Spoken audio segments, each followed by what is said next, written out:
My son and I are about to start living a luxurious life abroad with his $3 million. Once you get divorced, you won't be able to support yourself. If you want to know where we're going, you need to get on your knees and lick my shoes." "What? What are you saying? I don't understand." I had no idea what my mother-in-law was talking about. I never knew they were planning to go abroad or that they had saved up so much money. "It's because my son has $3 million. We're going to live a fancy life overseas, just the two of us." "Why would my husband go abroad? And what's this about $3 million? Why do you want to know so badly? If you really want to know, kneel down, beg, and lick my shoes. Then maybe I'll tell you." "Why are you acting like this? Where is my husband?" "Oh, we're very comfortable here. We're enjoying the high life with my son's $3 million, so you're no longer needed." I was shocked by my mother-in-law's words. What does she mean that my husband suddenly got $3 million and is living a luxurious life abroad? And why is she talking as if I'm an outsider? I was filled with anger and anxiety, but I needed to stay calm and figure out what was going on. How did my husband get such a huge amount of money? And could that $3 million be connected to something else? I work as a manager at a big IT company, and that's where I met my husband. His positive and cheerful personality drew me to him, and we eventually got married. In the early years of our marriage, his parents welcomed me warmly. Later on, we had a daughter who is now 14 years old. I grew up in poverty and had a difficult relationship with my parents. Because of my own challenging upbringing, I was determined to give my daughter all the love and care she deserved, while also balancing my career and household responsibilities. However, one day my husband was assigned to a project in Texas and had to move there alone. "It's going to be tough managing everything on my own with our daughter," I told him. "Yeah, handling work, chores, and our daughter by yourself will be a lot. Maybe we should ask my mom to come and help out," he suggested. Reluctantly, I agreed, seeing it as a practical solution to our situation. So, we decided to have my mother-in-law move in with us to lend a hand. "Mommy, when is Daddy coming back?" my daughter asked one day. "He's going to be in Texas for a while. But don't worry, Grandma's coming over," I reassured my daughter. And so, my mother-in-law moved in with us. Little did I know that this decision would become the biggest regret of my life. "You're working late again today, huh? Women who neglect their families," I would often come home to her biting remarks. "I have a job too, and I take care of our daughter," I would argue back, but she was never satisfied. "When I was young, family meant everything. I never even thought about working outside the home," she would reminisce. Then, on the day my daughter received good grades at school, she remarked, "It's all thanks to me. What's the point of you? Maybe we don't need you around." Despite my mother-in-law only helping with simple homework tasks, I was the one teaching my daughter most subjects. Whenever I made a small mistake while cooking, she'd criticize, "How did you and my son survive before with such poor cooking skills?" "I'm doing my best, and everyone has their own way," I'd retort, feeling my patience wearing thin. "She's not doing her chores," she'd complain to my husband. "Mom, she's working too. Please understand," my husband would defend me. Living together, tensions between my mother-in-law and me grew. With my husband far away, I felt increasingly isolated. One day, I decided to call my husband to talk about it. "How? Are you okay right now?" "Yeah, I'm good. What's up? It's kind of late." "Well, your mom really laid into me about the house chores, and it's starting to get to me." "I'm sorry. Mom's always been sharp-tongued, but maybe there's something to what she's saying. Still, don't let it bother you too much. Just keep doing things at your own pace." Feeling somewhat reassured by my husband's words, I tried to refocus on our daily routine. But with my husband away, the pressure from my mother-in-law kept mounting, and I was becoming increasingly exhausted. Each day, I eagerly awaited my husband's return. Living with my mother-in-law in my husband's absence was tough. At first, I clung to his memory to get through, but as weeks passed, her behavior became unbearable. She criticized every little thing I did from morning till night. When I made my husband's favorite rice dish, she coldly remarked, "This tastes terrible. Who would eat this?" If I took a short break, she'd scold me, saying, "How can a woman who can't handle household chores take a break?" I never had much confidence in housework. With my husband, he would just laugh off my small mistakes. But in front of my mother-in-law, I felt like I couldn't afford to make any errors. I think her treatment of me comes from her intense love for her son. She seems unwilling to accept that he married me and moved away from her. This experience made me resolve never to become an overbearing parent like her. One day, after treating myself to a small shopping spree at a local mall, my mother-in-law found out. When I got home, she was waiting for me at the entrance, furious. How could you go out for fun when your husband isn't home? What about the household chores? I thought I needed a little break. A break? In this situation, all this trouble is because of your incompetence. After that encounter, I waited for a call from my husband. I hoped hearing his voice would lift my spirits, but what he said was far from comforting. I've got some bad news. My work in Texas isn't going well. I got into gambling, and now I'm in a tight spot financially. I've also accumulated quite a debt, my husband confessed over the phone. What? Are you serious? Gambling in debt? This is completely unexpected. What about our future and our daughters? I replied, shocked and worried. I'm sorry, really sorry. I feel stuck right now, but trust me, I'll figure something out, he pleaded. How? How do you plan to handle this? How much do you owe? I'm working on a solution, was all he could say. I always believed my husband was sincere and wouldn't gamble. He was always dependable, never missing our dates. Even after we moved in together, he always came straight home from work and appreciated everything I did around the house. It was his honesty and sincerity that made me fall in love with him. But now, with him far away and my mother-in-law's constant criticism, my life felt unbearable. I can't believe someone as useless as you married my son. My mother-in-law's harsh words echoed in my mind. My heart sank deeper into despair as my husband continued working away from home. Constantly criticized and blamed by my mother-in-law, the weight of my husband's recent confession about his debts and gambling only added to my despair.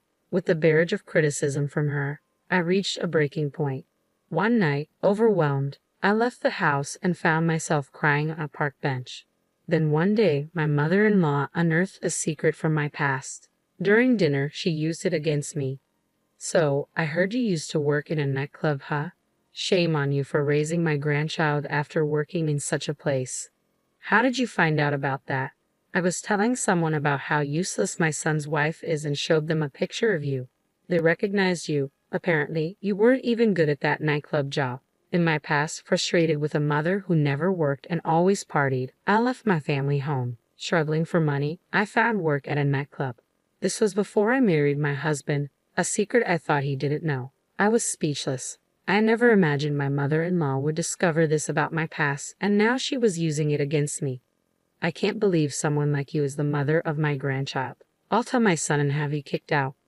My despair deepened. Everything I had built with my husband, all my efforts, and the future I had hoped for seemed to crumble under her words.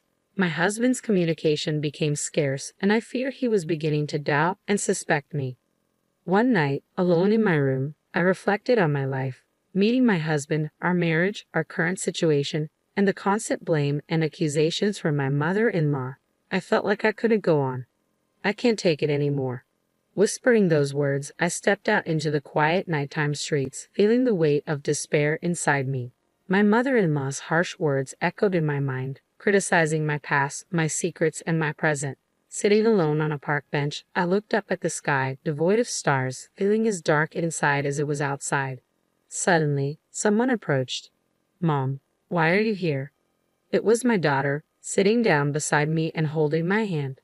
Mom, don't let Grandma get to you. You work hard at your IT job, and you've overcome so much. You're strong. Thank you, but maybe Grandma is right. Mom, Grandma is stuck in the past. In today's world, any job you've done should make you proud. I'm proud that you worked at a nightclub. Really? Yes, because it shows you've always tried your best for us, no matter the circumstances. Don't let Grandma's words control you. My daughter's words touched me deeply, and tears welled up in my eyes. Mom, you're doing such a great job in IT now, right? That's amazing. I'll always support you, no matter what Grandma says. Gratitude flooded my heart. Her unwavering support gave me renewed strength and hope that we could face anything together. Later, in my husband's study, I took a deep breath before diving into a pile of paperwork. I meticulously went through each document, trying to unravel his secrets. Bank statements, credit card bills, loan agreements. Gradually, my husband's financial situation began to reveal itself. Why did this happen? I discovered several receipts detailing gambling activities, horse racing, slot machines, and casino visits. The realization of how much money my husband had squandered was heartbreaking. Turning on his PC, I guessed the reverse version of his birthday as the password to access his email. Inside, I found numerous collection emails from financial institutions and messages from friends demanding repayment of loans. Additionally, his inbox was flooded with promotional emails from gambling websites. I decided to tally up the total amount my husband had spent on gambling. The staggering result was $3 million, far exceeding what I had anticipated.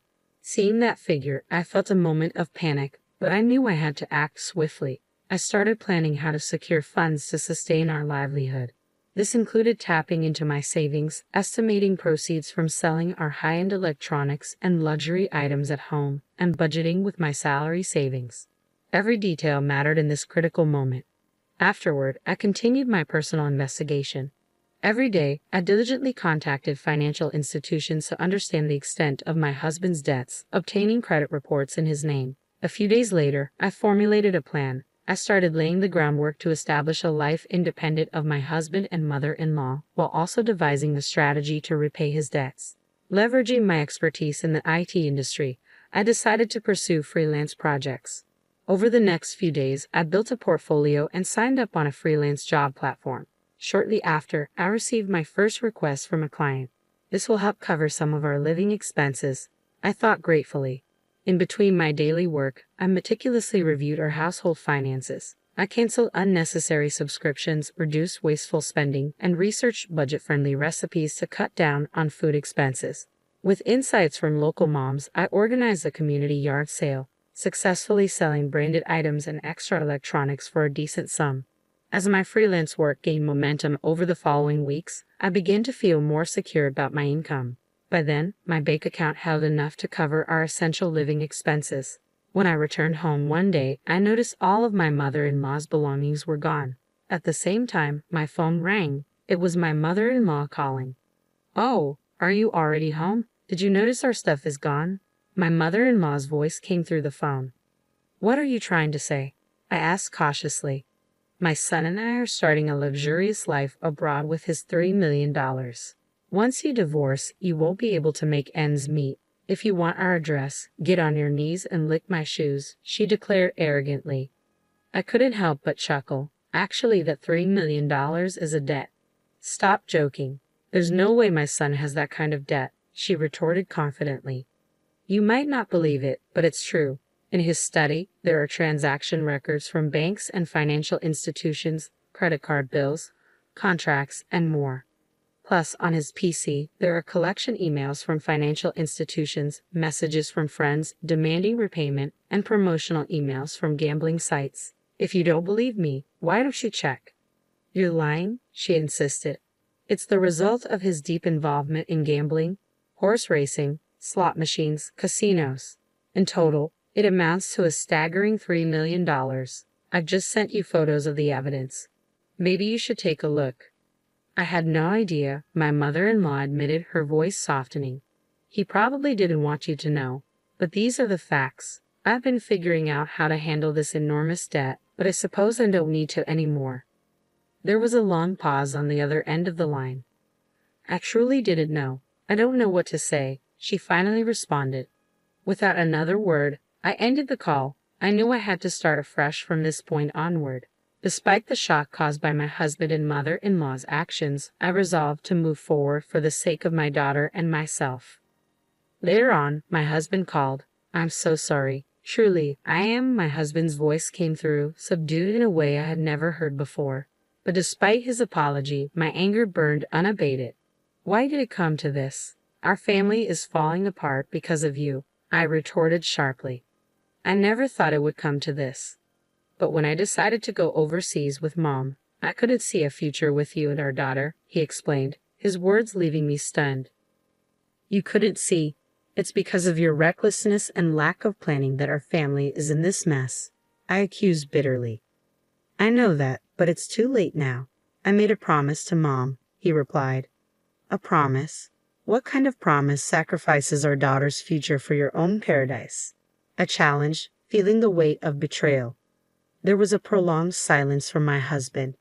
Did you ever truly love our family? I did, but now it's different. His voice broke, and I could hear him crying. Please don't hurt us anymore. My daughter and I will live on our own from now on. We'll move on without you. He didn't respond. All I could hear was his sobbing from the other end. Calmly, I hung up the phone. The confusion started when my mother-in-law mistook a bill for $3 million as a winning lottery notice. Believing they had come into a windfall, she began planning their dream move overseas and convinced my husband to go along. Unaware of her misunderstanding and thinking a fresh start abroad would solve their financial woes, he agreed. Realizing it was a bill and not a lottery win, my anger towards my husband grew. I began searching for a lawyer, preparing for divorce, and seeking compensation for emotional distress and child support. A new chapter was about to begin, for me and my daughter, free from my husband and mother-in-law. I consulted with a lawyer about the divorce process, emotional distress claims, and securing child support. During this time, my daughter and I bonded deeply, and she became my strongest supporter. She fully understood my decision and chose to stand by me. Hearing her unwavering support made all the hardships with my husband and mother-in-law worthwhile, and tears of relief and gratitude flowed freely. Meanwhile, my mother-in-law and husband struggled in their new life overseas. Despite their hopes for a fresh start, they encountered ongoing challenges due to inadequate preparation and financial troubles. Their situation worsened when they were pickpocketed and lost their remaining funds, compounded by language barriers. Eventually, they were deported for overstaying their visas. Later on, I negotiated the terms of the divorce through my lawyer. The divorce was finalized, and we agreed that my husband would pay emotional distress compensation and child support in a single lump sum. As my daughter and I embraced our new life, free from the turmoil of the past, I felt a sense of peace knowing we were moving forward together, stronger and more resilient than before. Thank you. Now I can finally start a new life, I expressed with relief. But all at once, wouldn't it be better in installments? The lawyer suggested. He's taken on even more debt, apparently borrowing money from some shady loan shark. I don't know what happened to him after that, and honestly, I don't care. After being evicted from her rental property and losing all her savings due to being pickpocketed, my mother-in-law found herself homeless upon her return to the U.S. Meanwhile, my daughter and I embarked on our new life. It wasn't without its challenges, but being free from the burden of my husband and mother-in-law allowed us to face the future with optimism. I am determined to live happily, working together with my daughter, who has been my beacon of hope through the darkest times.